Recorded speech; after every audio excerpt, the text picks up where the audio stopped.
ஸ்கூல்லேருந்து பிள்ளைய கூட்டிகிட்டு வரும்போது கடைக்கு போய் பிஸ்கட்லாம் வாங்கிட்டு வந்திருந்தேன். இப்போ வந்து விதவிதமாக பிஸ்கட் இருக்குது, கலர் கலர் பேப்பராக இருக்குது.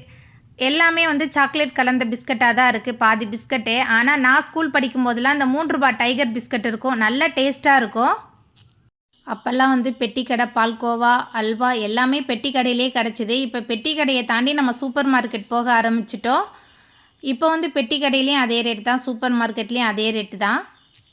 10 ரூபா பிஸ்கட்லேயும் 5 பிஸ்கட் தான் வச்சு விற்கிறாங்க. 50 ரூபாய்க்கு பிஸ்கட் வாங்கினாலும் அதே 5 பிஸ்கட் தான் இருக்குது. காரணம் என்னென்னா 50 ரூபா பிஸ்கட்டில் சாக்கோ சிப்ஸ், சாக்கோ, கொக்கோ எல்லாம் கலந்து கொஞ்சம் பிராண்டாக வச்சு விற்றுட்ருக்காங்க. அவ்வளோதான். அன்ஹெல்த்தியாக இருந்தாலும் நாக்கில் டேஸ்ட் ஒட்டிக்கிட்டால் நம்ம வாங்கி தானே ஆகணும். பாத்திரம் கழுவுற வேலை மட்டும் இந்த பெண்களுக்கு ஒழிவே ஒழியாது போல். ஸ்கூல் போகிறதுக்கு முன்னாடி தான் அவ்வளோ பாத்திரம் கிடந்தது, எல்லாத்தையும் கழுவி வச்சுட்டு போனேன். ஸ்கூல் விட்டு வந்தும் எல்லா பாத்திரத்துலேயும் கழுவி வச்சாச்சு.